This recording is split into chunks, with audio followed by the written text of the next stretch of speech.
welcome back to another week of Behind the Lens. I'm Debbie Elias, film critic, creator, and host of Behind the Lens, where we go behind the lens and below the line with the movers and shakers, those film and TV makers, the producers, directors, writers, actors, cinematographers, production designers, costume designers, composers, film editors, sound mixers, sound designers, those VFX gurus that always dazzle and amaze me, stuntmen, choreographers, authors, you name it, and I'm talking to them. And we're doing some talking today about a very, very special film, about a very special woman, which was made by another special woman. The film is Audrey's Children, and that special woman is pioneering pediatric oncologist Dr. Audrey Evans, and her groundbreaking work in the 1960s and 70s at Children's Hospital Philadelphia, or as it is commonly known, CHOP. And the very special filmmaker is none other than AMI CANAAN MANN. Coming from Philadelphia, and as I've said before, you can take the girl out of Philly, but you can't take Philly out of the girl. CHOP holds a very special place in my heart for multiple reasons.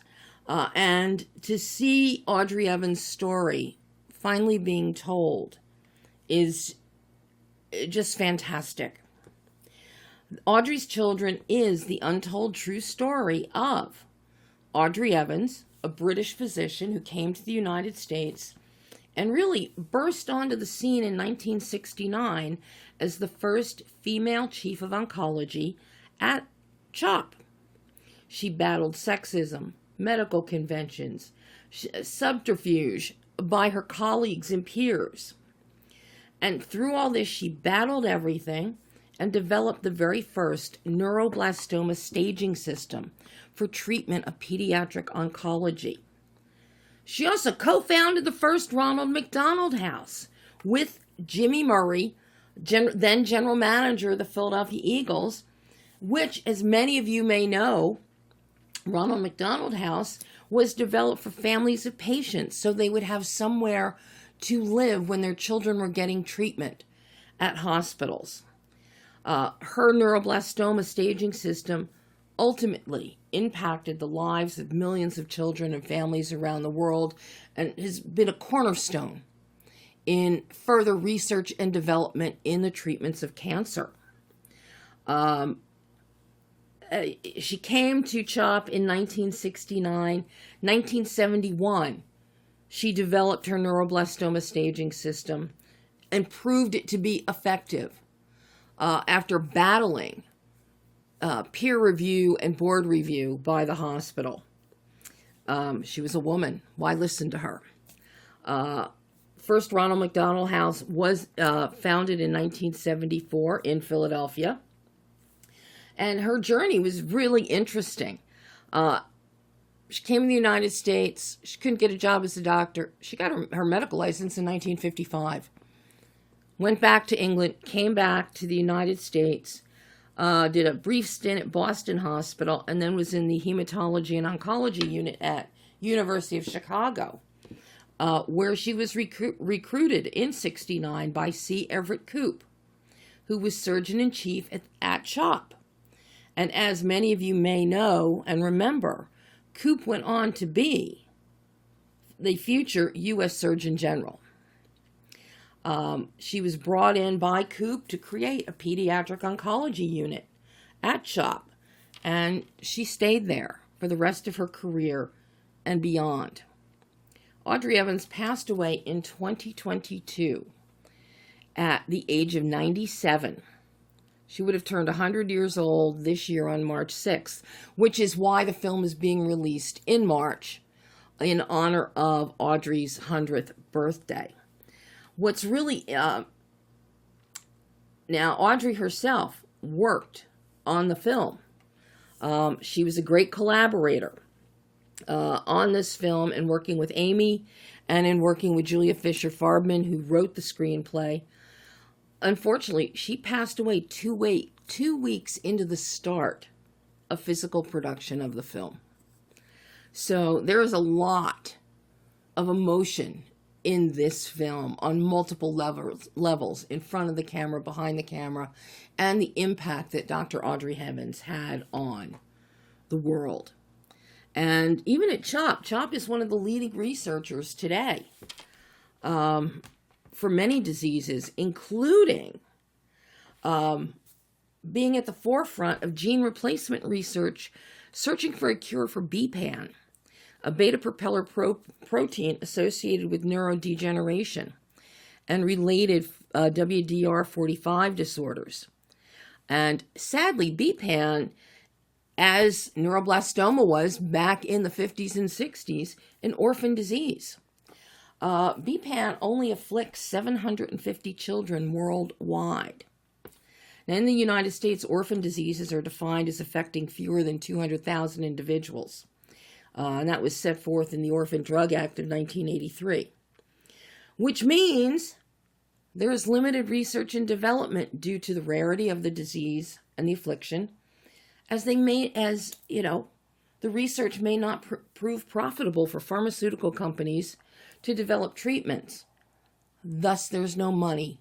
Thus, it makes the research more difficult. And something that's really interesting in Audrey's Children is we get to see a lot of the research process, the trial and error of trying to find treatment. And not necessarily under the microscope, but how you take it from the microscope to back in the 1960s and 1970, 71, before household computers, before cell phones, before all of this great technology we now have. You're taping 3x5 cards on walls to find patterns and shuffle things around to come up with treatments. So it's director AMI CANAAN MANN who brings Audrey Evans' story to life here. Written by Julia Fisher-Farbman, Audrey's Children stars Natalie Dormer as Audrey Evans, Clancy Brown as C. Everett Koop, Jimmy Simpson as Dr. Dan DiAngio. And you want to pay attention to Jimmy's performance and the character of Dr. Dan. Dr. Dan and Audrey had a friendship that lasted over 50 years. And they ultimately got married in 2005 when they were both over 80 years old. So it shows you true love is out there. You wait long enough.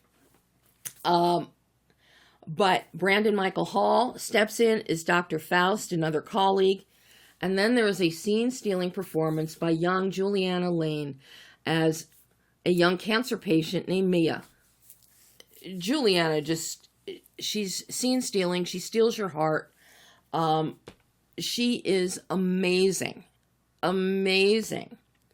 And be on the lookout for Juliana, because she will be coming out in another film directed by Bridget Smith in the not too distant future. But all of the children in this film are just amazing.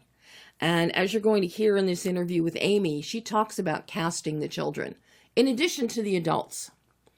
But the approach in production and the use of improvisation and ad-libs in all of these scenes with the kids, which when you see the film, you'll understand the importance of her decision in doing that rather than scripting the children, because the authenticity and the wide-eyed wonder that comes through, you can't script that.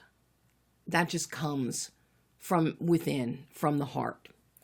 And watching Natalie interact with these children is priceless and precious.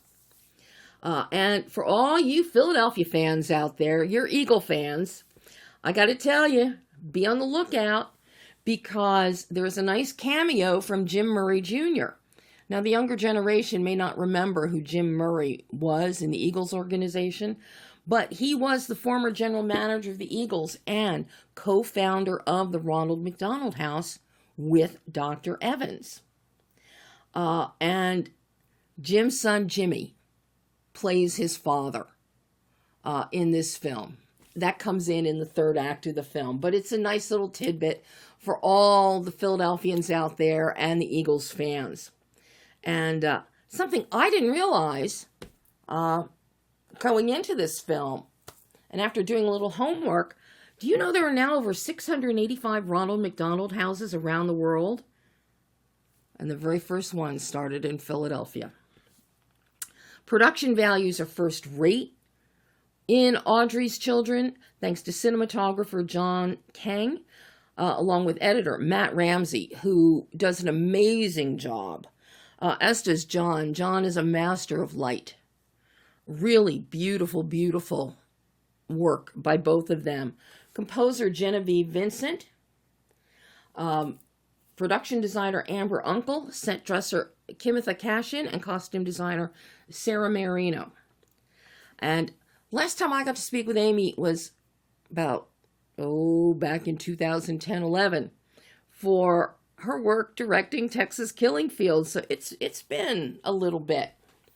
And as you'll hear in our exclusive conversation, we cover everything from mice to Ronald McDonald, as Amy emphasizes the importance of capturing Audrey's story, particularly her groundbreaking research in pediatric oncology. She turned the world on its head with treating pediatric oncology and pediatrics in general. Amy has great praise for the cast, particularly Natalie and Jimmy, for their portrayals of Audrey and Dan. But we dive in deep, as comes as no surprise to all my regular listeners and readers, and we discuss the film's visual style, the use of vintage lenses to get an Ektachrome kind of look of the era, the natural lighting, which truly is beautiful. I can't say enough about John's lighting and using windows and light coming in. The production design, including, as well as costume design in Audrey's vibrant wardrobe and the deliberate use of patterns, both in clothing, in Audrey's clothing, and in wallpaper patterns, in other areas, as well as you can actually see, and this was a very conscious decision on Amy's part, because of the way cells are patterned under a microscope. So there's a lot of metaphor that's happening here, and all of it enhances the film's emotional depth. But never forget Matt's wonderful editing and Genevieve's beautiful score, which is inspired by jazz. And here's a tidbit for you. A lot of the musicians who play the score was recorded live. They are from the renowned Baked Potato, Don Randy's crew here in Los Angeles, which just further enhances the narrative's impact. Because what's jazz about? It's all about patterns. And amazingly, when you see the film, it's hard to believe it was shot in only 23 days. You know, with a female star, female director, female writer, producer, and more. We get the female gaze and we feel as if we are in Audrey Evans' shoes this entire movie. She is one of the most significant female physicians in history, definitely in the United States, definitely in cancer research, definitely in pediatrics. So please enjoy this interview, my exclusive interview with director AMI CANAAN MANN, talking about Audrey's Children. Take a listen. Hi, Debbie. Nice to meet you. Well, Amy, it is a thrill to actually speak with you again. We met and interviewed in person all the way back in about 2010-11 for Texas Killing Fields. Oh, my goodness. That was a minute ago. It has been a long time, Amy. And you have been Look at us. Here we are, still doing it. Here we are. But you have been a busy, busy girl. Turning out excellence. I have watched so many of the television episodics that you've directed. I saw Jackie and Ryan. And I just love your growth as a director, as a filmmaker that I've seen over the past 14 years. Tracy, thank you so much. That means a lot. Thank you. And I have to say, I am beyond tickled about this film, Audrey's Children. I'm from Philly. And okay. Chop, I mean, you do not grow up in Philly in the 50s, 60s, 70s through today and not know about Chop. And knowing audrey Audrey Evans. I still remember the whole press brouhaha with the Ronald McDonald House, the very first one, because it was big news, because the Eagles were involved, and Jimmy Murray and Ed Renzi. So this is part of your culture if you grow up in Philly. And for what Audrey Evans started way back in the 60s, and then in through the 70s in particular, with her cutting edge research, CHOP continues today, especially with their new research, their gene replacement therapy for BPAN and WDR4/5 diseases and disorders. So to showcase where it all really began with Audrey is just fantastic. Absolutely wonderful. Thank you so much. That means a lot. We were lucky enough to be able to tour CHOP quite a few times, and we were able to go into some of those research labs where they're doing the bespoke treatments, what you're talking about. Yeah. And it's amazing what they're doing. I mean, I don't pretend to understand it, but you can just the energy and the behind what they're pursuing, and then to turn around and see sort of just taped up pictures of Audrey and Dan there, they're sort of even the people that are working there even now, in 2020, in the 2020s, understand what it is that they started. Yeah. It's really beautiful. So for me, with this film, it's like it was tailor-made for me, Amy. And I love what you have delivered. From your casting to your amazing production design, capturing Philly in that period. Luckily, the architecture doesn't change that much in the areas of Philadelphia where you filmed. You even give us some beautiful rooftop images with City Hall behind it that just makes my heart go pitter-patter. So where do you even start? How did this story come to you? Because it takes somebody, and I really think it's important that we have the female gaze on this to stay in Audrey's POV. I think that makes a big difference, having you directing this over a male director. So I'm curious how this came to you and where you started with it. Well, it came to me, Julia Fisher-Farbman is the writer-producer, and it came to me just as a script. I was like, would you be interested in doing this? And I was reading it, and then I came to the scene where Audrey is talking to one of her patients on the roof of the hospital, and she's talking to the patient about how her patient, a child, should conceive of her own passing. And I thought to myself, my God, what? No adult wants to have that conversation with a child, and yet here was this woman who was having that conversation with a child, and she had those conversations daily and then for decades. At the same time that she was fighting furiously for their health and to try to find ways to help them and revolutionize, the pediatric oncology so that she could save them. And I just thought, that's the story of a person I would really like to try to help tell. And that specific scene, I mean, I was tearing up with little Mia out there and the clouds and talking about, well, which one is Grandpa? And the heart-shaped one.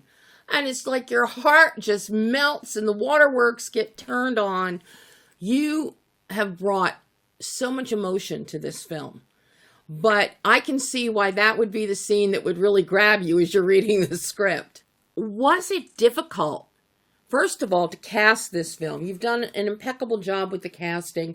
I think Clancy is just superlative as C. Everett Koop.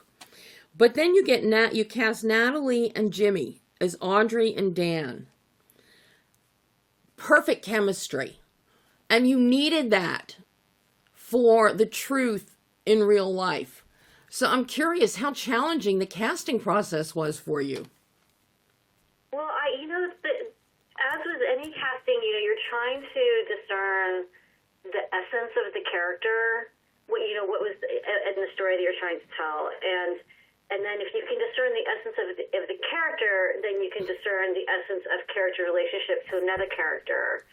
And then when you're casting, you're just sort of looking for, because people's essences don't seem to really change, as facile as an actor can be. Meryl Streep is incredibly facile, and yet there's a sort of Meryl Streepness to all the characters that she embodies. So you're sort of like looking for that just whatever that little spark is. And I knew that Audrey needed to be somebody who you really wanted to watch her think, and that you believed her tenacity and you also believed her flaws. I mean, she's not a perfect character by any means. I mean, she's a little too much. She breaks the rules. She probably should break. She could probably make it easier for herself. So in that way, she's absolutely a hero, and she's also absolutely human. And she's sort of unique in the way that she thinks and kind of moves through the world. So for Dan, I knew I needed somebody who had a kind of steel of spine and also a kind of gentleness and a kind of different pace to him. And I knew it was Jimmy. I mean, I'm a big fan of Jimmy's work, and he was our first offer, and he said yes. So that was incredibly fortunate, because I wanted to make sure that there was a balance. I mean, it's also the movie, among many other things. In my mind, it's also a love story about two people who fall in love with the way each other thinks. They fall in love with each other intellectually, and it's rare that you get to see that kind of love story, I think, between a man and woman. So I was really excited about that. And the only way for that love story to work is if you felt like he wasn't going to dominate her and she wasn't going to dominate him, and she wasn't going to be passive to him and he wasn't going to be passive to her, that they could go toe-to-toe with each other. Which, from all of the research and the people and talking to Julia, that's kind of actually how Dan and Audrey were. So we were so, we were lucky and to be able to discern what we wanted for the cast, and then for everybody to be available in game. Clancy is like, it's bizarre how much she looks like. I know. Yeah. And then but I knew I wanted somebody who had gravitas and kindness, which is sometimes not always a combination that's easy to find.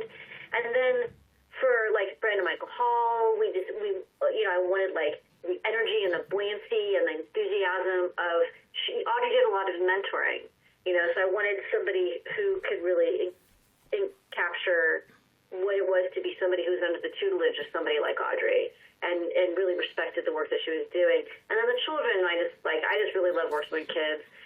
We were so lucky to get Julie on. She is incredibly facile, has total control over her craft.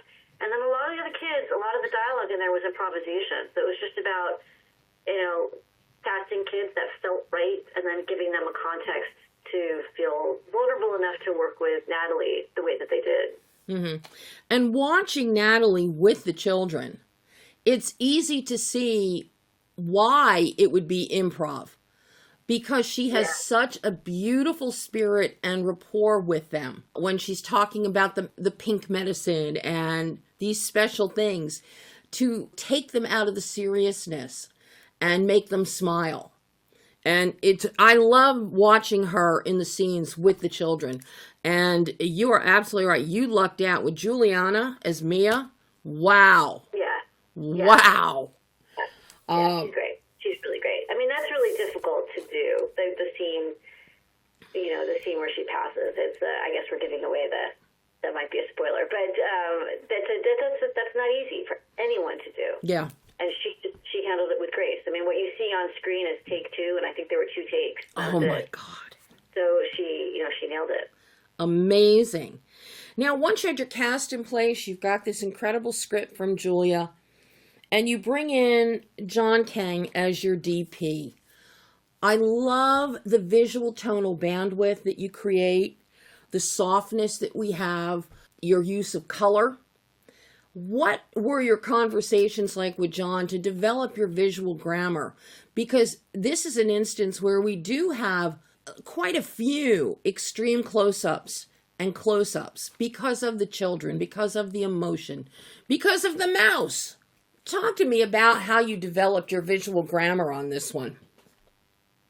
Well, I knew going in that the challenge of the movie would be because nobody's, a movie about kids with cancer, that's a tough sell, honestly, right? So the trick would be directorially, the challenge is, how do you make the movie visually and viscerally compelling and feel authentic and feel visually complete so that you can seduce the audience into the world and they hopefully want to be there with all the elements that I have at my disposal, right? Like, composition and lens choices and production design and wardrobe and music, so that you kind of have a complete world, and hopefully the audience, if you're lucky and good, you can hopefully get the audience to come with you on the journey, and by the end of an hour and a half, they happen to have been told a story about kids with cancer. And part of that was absolutely, you're right, developing a visual lexicon that would be constant. I knew I wanted it to feel like Ektachrome, even if we weren't necessarily in the 60s, it just feels like the 60s. So I knew I wanted, to use, we tested a lot of lenses, and we landed on the Hawk lenses, which are a vintage lens.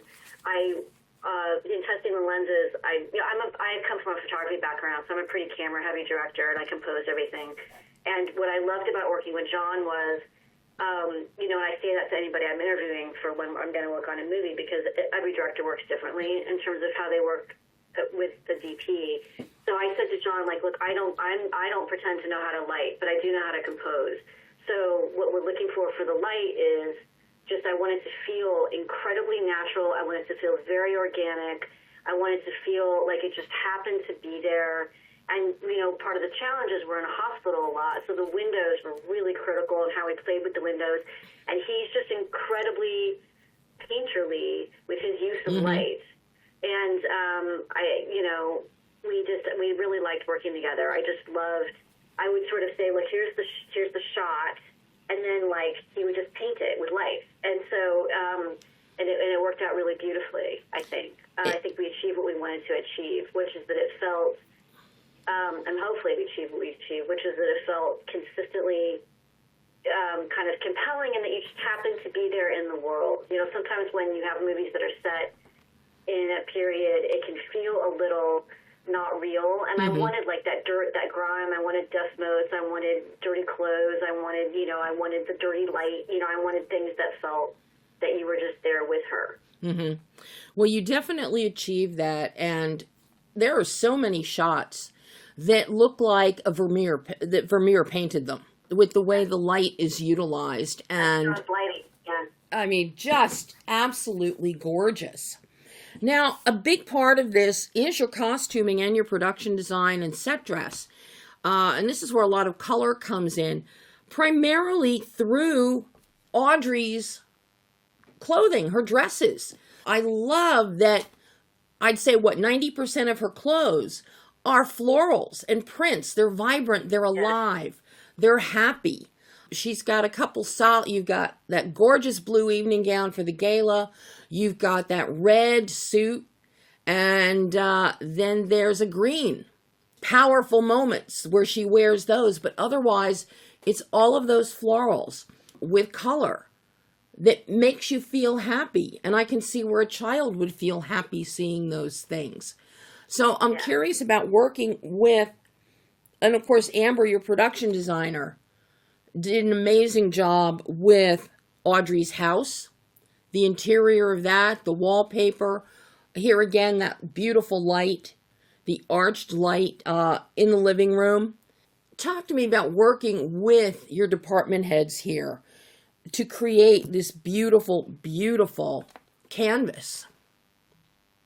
Yeah, I mean, they did an incredible job at executing, because it's independent film, so there's 23 days and a limited budget. This is an independent film, and all this credit goes to Julia Fisher-Farman, who raised this money herself from beginning to end. There's no deep pockets, there's no extra time. So the department heads were just amazing, and also we had no stages. Everything is a live set, right? So it was really. They were really incredible at being able to execute the vision for price and on time. It's really a tall order. And the vision, you're absolutely right about her wardrobe. I mean, we did a lot of research, obviously, looking at old photos of Audrey and what she was wearing, and also just talking to people who had worked with her at the time. And those jewelry choices and those pattern choices by her as just a woman working as a physician with children were very deliberate. You know, she wanted the children to feel happy. She would wear a little brooch or a little necklace or earrings so that she would have something to talk to the kids about. So we actually used some of her actual jewelry in the film, which was really special. Oh, wow. So we tried to replicate that idea. And then for me, this is one of those things where, like, as a director, you put it in and you're pretty sure no one's going to really notice it, but they might feel it. Like, they might not, like, be able to point it out, but they might feel it. For me, there was definitely a visual theme having to do with patterns. You know, when I talked to Audrey, she told me about having been a child with tuberculosis and being isolated in the UK because that was just the normal treatment. And apparently she had mentioned that to Julia, and Julia and I were able to incorporate it into the film. And I thought to myself, okay, I think that my gut instinct is telling me that this is the impetus for partly. She knows what it is to be a child who's ill. She knows what it is to be a child who's isolated. And so I was thinking about that when I was shooting the tuberculosis scene. I wanted to have the rain and the patterns on the window that, you know, when you're a child in distress, you can get myopic. You can be able to focus, and that this was somebody who had a natural ability to see patterns.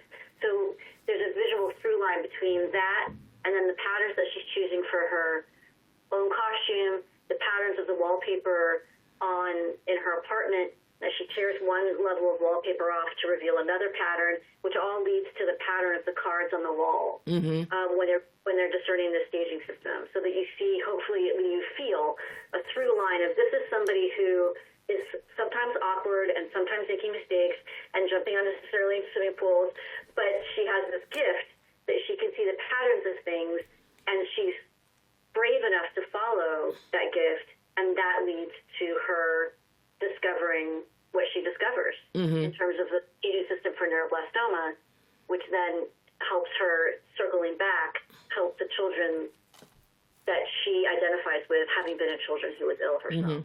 And of course, cancer, you look at it under a microscope and it's all about patterns.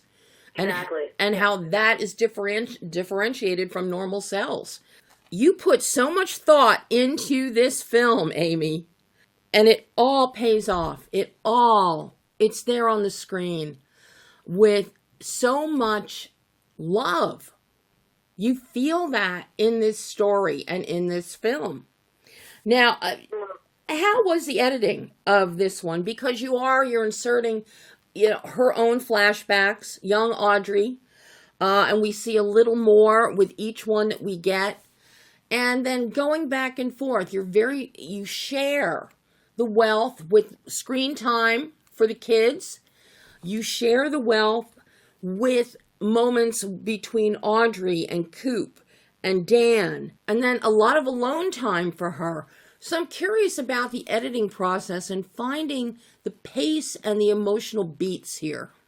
Yeah, I mean, my editor is Matt Ramsey, who I've worked with before, and I love him, I adore him. The thing that we have in common, one of the things that we have in common when we approach film is he loves music, I play viola, and so we kind of talk about things in a musical way, and that's sort of how I tend to think about structure. I tend to, even when I'm writing or when I'm shooting, when I'm figuring out my shots, and certainly when I'm editing, I think about pacing. Like, here's a moment where things need to be staccato. Here's a thing where things need to be legato. We've earned a moment where things can be still. Now we need to quickly shift to a passage where things must have great movement. And that tends to inform not only my shots and my composition and when and how and why I'm moving the camera, but certainly in terms of editing and when to kind of omit information or allow information to come in. Hopefully it builds on itself almost like a sonic motif and becomes hopefully a visual motif that, again, you may not remember that you saw it before, but you might feel it. So we were able to incorporated in post the documentary footage that we found of Sydney Farmer, which we found completely just messing around. We were looking at things, and I was thinking about how to film is inside, and that's again it was another directorial thing of how do I not make the film feel too claustrophobic. So I wanted to kind of build the world out a little bit. So we were looking at some footage, and we ended up incorporating the documentary footage of Sydney Farber and the child that you see at the beginning of the film, who was a patient at CHOP. And then the flashbacks were to the tuberculosis ward. I knew I wanted those to just feel incredibly elliptical, just sort of like as trauma memory is. It sort of comes on suddenly. It's very quick. It's usually almost like a photograph. It's not usually like dialogue or a whole sequence of events. It's more like an image that you remember. So I wanted to shoot it. So I shot it as like what she would have seen as a child. Again, the window, the nurse, the bed, and then just trying to very deftly just sort of have a moment of it, a beat of it, so that you felt like you were experiencing the trauma flashback with her, and could identify with her, because we all have those moments. So Matt, I'm just sort of like, here's the material, and here you go, here's the footage, and he was really being able to execute that. Wow. Of course, because music is so important to you, Genevieve Vincent does a score for you. What were you looking for musically from Genevieve with the score? Yeah, I said before, I gave her a basically impossible task, because I was like, I knew it needed to be jazz, because to me, I knew that it couldn't be anything that was in any way sappy. It needed to be music that was active and thinking, and had a kind of like buzz to it, so that it felt like her thinking. So I said to Genevieve, I wanted to be jazz, like sort of mid-century jazz-ish, and then also, but so deconstructed that it could segue into something tonal when we had this tonal moment. And she did a fantastic job of delivering. She actually got musicians from the Baked Potato, which is an old LA jazz club, and they just again, it's like just the rest of my incredible department has very little time, very little money, and somehow managed to pull it off. So, yeah. Just an amazing job, Amy. And of course, I love the fact Genevieve pulled in some of the guys from the Baked Potato, Don Randy and all of his guys over there. So I know them well and their music. And again, patterns, jazz patterns. Exactly. So, Amy, this has been so wonderful to get to speak with you again after all these years and about such an incredible film. It is wonderful, heartwarming. I can't imagine anybody who will not be moved by seeing Audrey's story. Job well done! Thank you. That's high praise. I appreciate it. And from your mouth to God's ears, absolutely. Thanks so much, Amy. You have a great rest of your day. You too. Take care. Bye-bye. And that was my exclusive interview with director Amy CANAAN MANN talking about Audrey's Children. Audrey's Children is in theaters right now. It opened this past Friday on March 28th. See it, see it, see it. You will not be disappointed. It's informative, it's educational, it's entertaining, and it will just make your heart beat 1,000 times over. So, that is all the time we have today. I know this show is a little bit shorter than most, but I wanted you to just focus on Audrey's Children today, because it is such an important story, and one that I'm so glad somebody has finally told about this incredible woman and her work. So, until next week, I'm Debbie Elias. This is Behind the Lens.